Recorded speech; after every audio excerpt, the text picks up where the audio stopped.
So we have to, this is the highest authority. Ezulwini. uNkulunkulu ukhipha lo mlayezo ukhiphela uJesu. uJesu uthatha lo mlayezo wenzani uwehlisela kuJohn. uJohn ke unika mina okay. Yeah.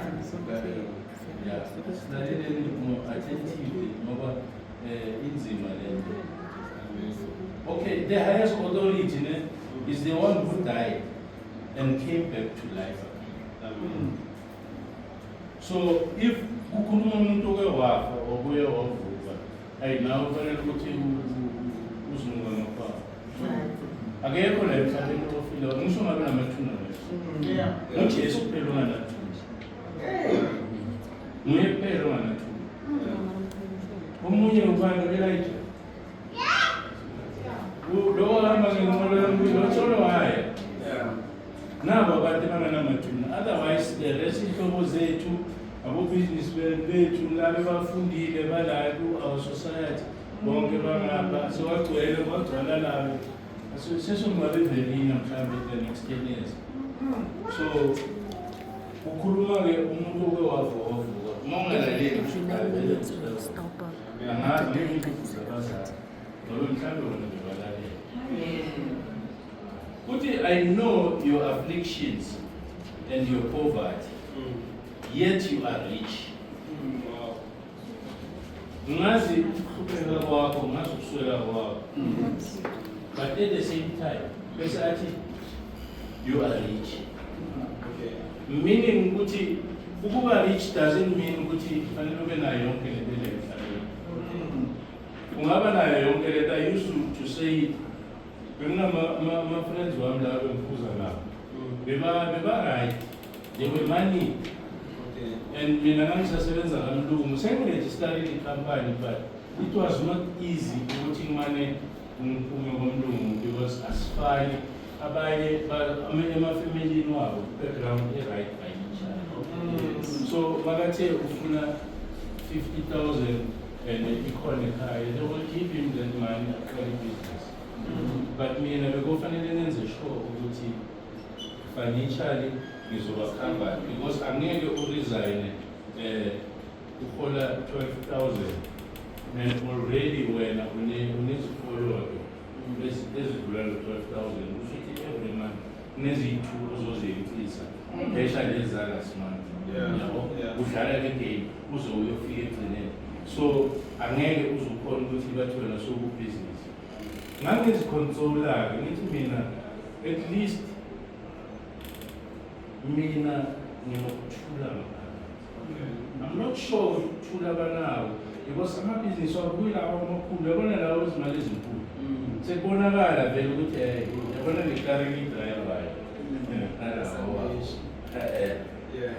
Safari, also going in a movement.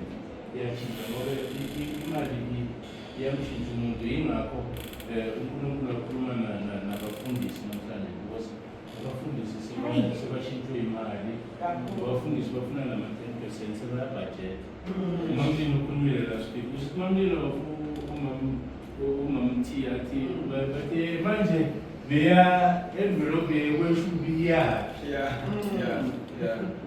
so niyayibona ukuthi it's no longer about uNkulunkulu manje kufanele ukuthi ukhona ukuba nesefa kufanele ukhona ukusefa ubone ukuthi am I in the right place or not ungahambi-ke uyohlanganyela la ozosetshenziswa khona la ongeke uzuze khona so uhlaliswe ukuthi ngoba wena wazana noKhadeli angeke cut by your face when it comes to indaba zikaNkulunkulu angeke ngiloko ngilandelana nayo but ireason yokuthi sibe la it is because of our principles waka uNkulunkulu yingakho singobani God's principles ministry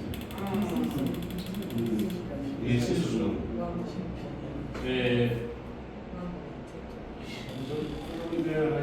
ayisenzima mara ngifuna ukuyijela ukuthi ihlale kahle yabo izinyanya umyalelo of imiyalelo kaNkulunkulu.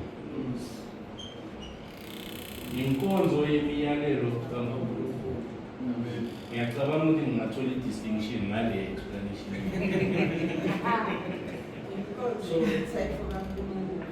So izozalana ngesikhathi sishayile.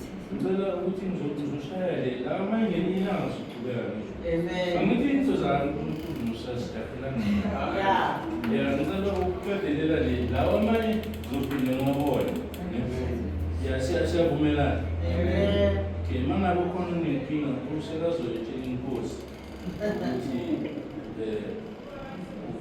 kwenzakalani ebandleni lakhe. Angisho-ke bazalwane ukuthi kuko konke ngisahamba ngama-teachings yabantu zokuthina ngimadinala. Nalabo bazodinela uma bayibona social media, it's okay. But ngisahamba ngama-teachings wakhe. Ama-teachings wakhe Dlamini were not in vain. Amen. It takes a wise person who you stick to what is right and what is the only truth.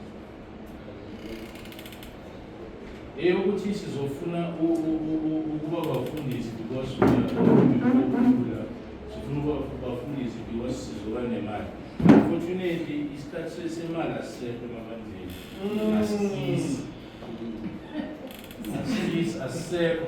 Laba enizobathola abafundisi abanemali abaningi bayasebenza. Ngiyakhumbula uDlamini bekasebenza. uDlamini bekanikela. Manje abafundisi abaningi abanikeli bafuna ukunikela. Abakhipha okweshumi abafuna okweshumi. So nawe ukuthulile okweshumi ufuna ungazi ukuthi wenzeni. Because angithi nawe vele awenzi. Ngeke wena wazi ukuthi umuntu yogulisha abantu bafonele batshela ukuthi masuke kweshumi kakho kungenani. Instead of praying for people, akukhuleke mhlawumbe ukhuleke ukuthi uNkulunkulu ngicela ukuthi manje bonke labantu abaswelayo banikeze okokuphila. Let them have something for survival. From leyo survival umuntu uzoyikhipha uma ngabe ukhola 3,000 angakunika le 300 incane but ngoba iphuma emuntwini obekafuna umuntu o-understandayo ukuthi umnikelo yini. Leyo mali uzoyithola nawe uzithola ngathi nemali eningi. Unokuhlanya sometimes ngihlanyisa ukuthi ngenze 5,000 and incane njani 5,000. Manje uthole ngijabulile nje uyazi ujabule ngaphakathi unokuthula ngaphakathi. Because you know ukuthi isource yakho la. Manje ninabafundisa ngathi seniyahamba senikhwela ama-plane niya Ghana. Nina nijuluka bonoma nijuluka ngijuluka nibe manzi ngoba senijulukisa nayinezinto lezi mfundisi ufuna ukuthi makashumayela nokukhala abantu kwenziwe konke. So ake bafundisi siyele lenkosini asindisweni. Bashila abanye kule program yama-pastors bakhuluma ukuthi bebenzani. Abafundisi sebayathwala. Uqalela ukuthi wena